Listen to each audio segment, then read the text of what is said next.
So now in order to accept input, we have a class called scanner class. We have a class called scanner class. This class is in the package java.util.star. Java.util.star is the package which contains a class called scanner. Scanner is the class. So for this class, you need to create object. How we'll create object is scanner some name I've used is equal to new scanner of.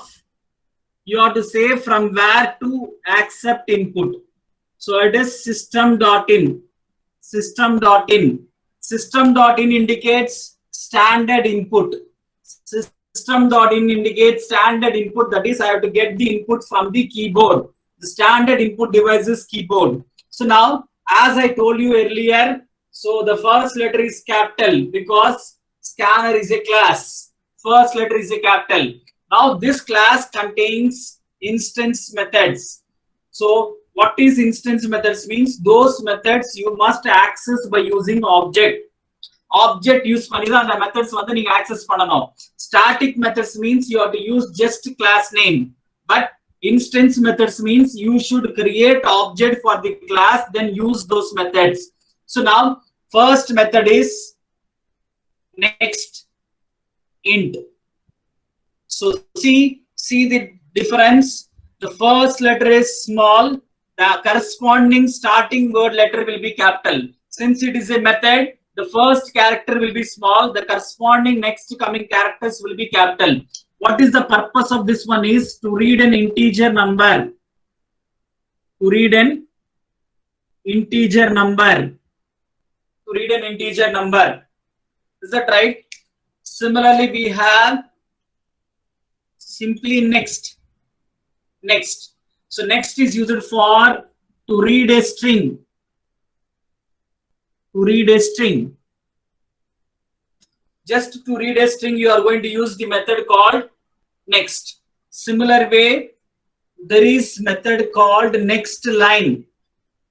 Next line. So again the same notation. N is small, L is capital.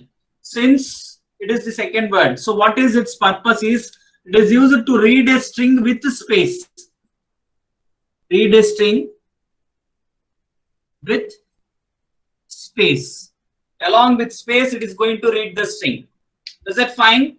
So now next line, next int is used for reading int. Next is used for reading a string. Next line is used for reading a string with space. Similarly, you have next long. Sorry, next long is also there. Next float. Next float. It is used for reading a floating point number. To read a floating point number. Similarly, you have next long, next double, all these things. So data types, whatever you have in C, they are similar in Java. There is a light difference. What is that light difference? That is in the difference of size. So what is the difference? We'll be seeing in the next few minutes. So now I hope this is fine. So now in order to take input, what is that you have to do is you have to create the object of scanner class. Use any one of these methods. Get the value, and if you want to display the value, you can display it. Is that fine? See, I'll write a simple program for finding the or just reading a number and displaying it. I'll just read a number and display it. So I include the package import java.util.star. Okay. So now I write the class name as read number. Okay. So public static void main string args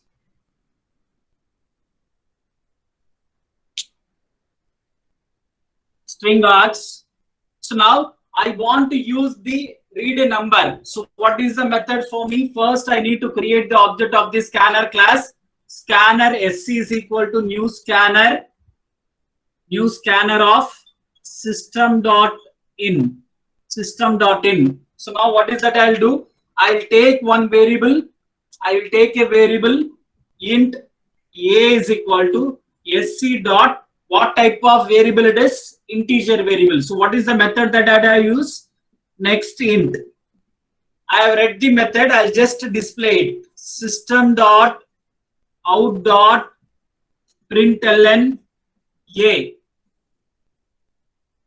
Is that fine? It just reads the number and displays it on the screen. So you can see it. I'll show you here. I'll show you the demo here. So I'll create this scanner class.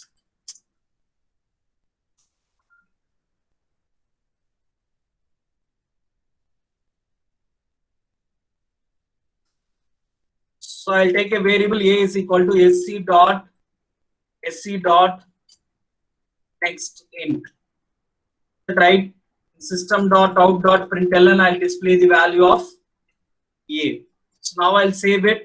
So the same program, I'll compile it. I made a changes, so I compile it. So now it says there is some error scanner. Okay. So I did not include the package C. It is showing me the error. Since java.lang means you need not include, it will include automatically. Rest of the packages you have to import. Okay. So now you see the error goes. Okay, sorry, I did not save it. Okay, now the error goes. So no error. I'll just run the program. So I'll enter a number 12. I'll get the output as 12. Is that right? If you want to display any message, you can give here. Suppose you want to display a message. To make it more interactive, you can just put a message. You can put a message, enter a number. Is it fine? So now I run it, I get a message, enter a number, I get the number. Okay, so another thing, say I don't want all the classes, I am using only scanner class here. Then I can write this second syntax. Yesterday I told you the two syntaxes. One is dot star, where it includes all the classes in the package. The second one is you can include only specific class. Now I included only specific class. So now I'll go here. So now it will work for me. Is that right? So this is how you can use it. This is how you can use it. Any doubt on this? Any doubt on this?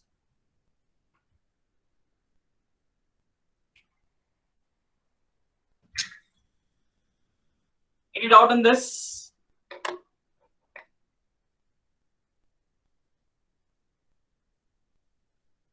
Okay. We'll move on to the next data types. Data types. Okay. You have one data type called byte, which takes only 1 byte. Okay. And for integer data you have short, int, long. Short takes 2 bytes, 4 bytes, 8 bytes. So that is 16 bits, 32 bits, 64 bits. Is that right? Similarly for floating point, you have float, which takes 4 bytes, double, which takes 8 bytes, that is 64 bits. So this is data types which are for representing an integer number. These are the data types which are used for representing the floating point values. So now another data type for character is 2 bytes representing character. See, while discussing constants, we discussed 2 types: numeric constants, non-numeric constants. Similarly, data types also we have the same thing. So these are numeric things. These are non-numeric, this character. So byte also comes under numeric only, character. So another thing that we discussed in there is Boolean. So Boolean is also 1 byte. So what is that it can have? It can have only 2 values, true and false. The very important point in Java is Java does not represent numeric values as true or false. Java is having a separate set of keywords, true and false. Java is having a separate set of keywords, true and false. If you go to your C language, I treat 0 as false. Other than 0, everything is true. 1, 2, 3, 4, anything. Only 0 is treated as false. In Java, numeric values will not be treated as true or false. These are not true or false. If I give these numeric values in any condition, I'll get an error. So this is about data types. This is about data types. Okay. So now I take a variable float a is equal to 10.23. So I'll write system dot out dot println a. So what is the answer I'll get? 10.23.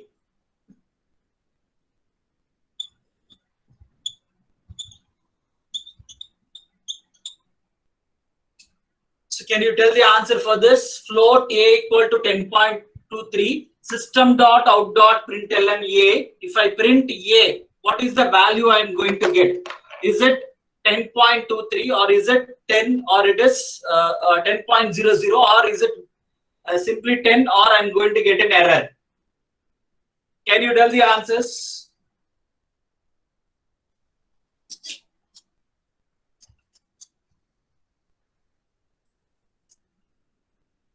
.23 option D error. Any reasons?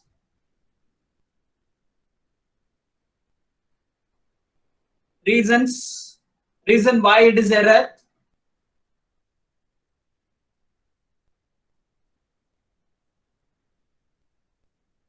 Error. Reason for error. What is the reason?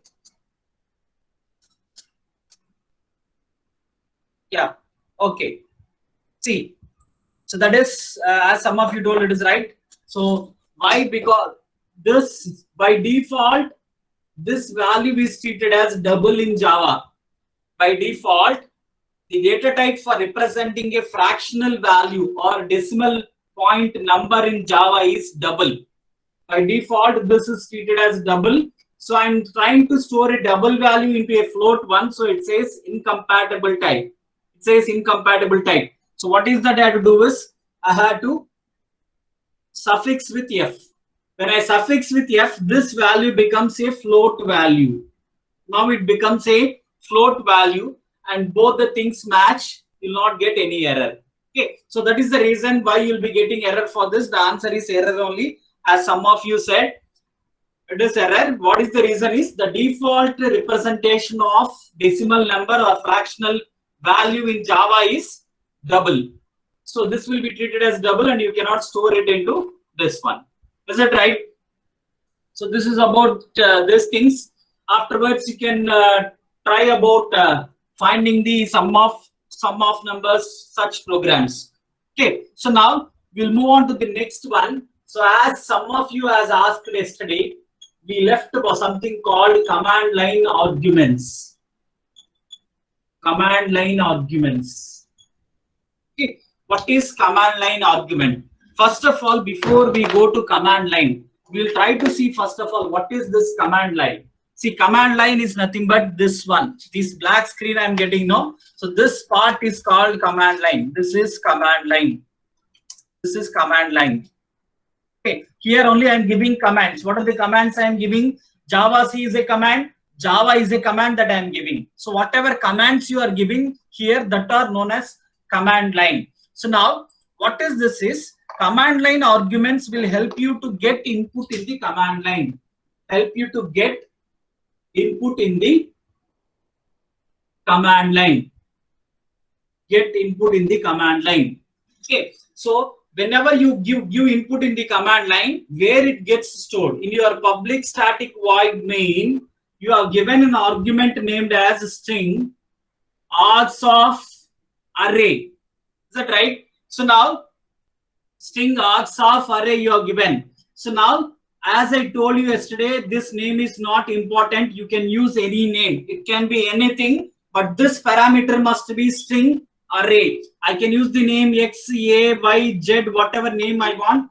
it is left to me, but it should be a string array. So now whenever I enter the input in the command line, the first input will be stored in the first array. 0th location la first input. Next, args of 1, second input, like this. How many you give, it depends upon our wish. In the command line, whatever you are giving, it will be stored. For example, command line, which one you have to give means whenever you are running the program, not with Java C. Whenever you are running the program Java, suppose the program name is sample, I give hi, hello. Hi will be stored in args of 0. My args of 0 is hi. Args of 1 is hello. Is that right? Like this, I can give any number of inputs. There is no limitation. But how to identify how many elements you have given? I don't know. It is given during runtime. Sometimes I'll give 1 value. Sometimes I'll give 2 values. Sometimes I'll give 10 values. Sometimes I may give 100 values. How will you identify the number of values that you are giving in the command line? So in order to do that, you have a variable called length. Very important point. There is a variable called length which finds the length of the array. This is a variable which is used to find the length of the array. It is an array. String args is an array. This length variable can be used with any type of array. It is not string array. Whatever array you have, this length variable can be used to find the length of the array. So it will tell you the length of the array. So by using this, you can find out the length of the array and display the elements. So now we'll see the practical example. I'll show you the demo of it. Okay, the same code I modify. Okay, so here there is no rule that it should be args. It can be A or anything. Anything is fine. So now what I do is, so now I take a variable int I. Okay, since I have multiple values, I equal to 0, I less than a dot length. Is that fine? I plus plus. So I display the value that I have in a of I. Is that fine? So rest of the code I'll remove. Is that fine? So this is command line arguments.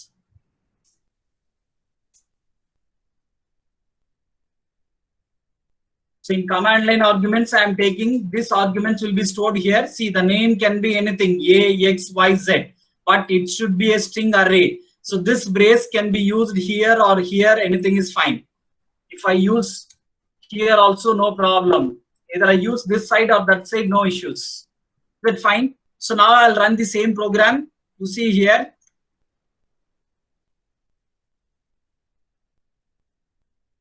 The Java C. Sample, so Java, correct, hi, hello, how are you? I get hi, hello, how are you, I got, but nowhere I'm getting space. So whenever I want space, what is that I told you to give? If you want to give any extension, you have to give double quotes, plus and double quotes. So yesterday I told you this point. So now you give it, I made a changes, so I compile it. Again, I run it. I'll get hi, hello, how are you with spaces. So this is how you are going to use command line arguments. But this is one way of accepting input. So what is another way of accepting input? Previously we have seen. You can use the scanner class. You can use those methods and get the input. But you can use this way also. But that is the efficient way. This is not the efficient way. Why? Because it is not interactive. So now I don't know whether to enter a string or a number. So for example, now I'll enter some number or something else. Sometimes I won't enter anything. I don't enter anything. I don't know whether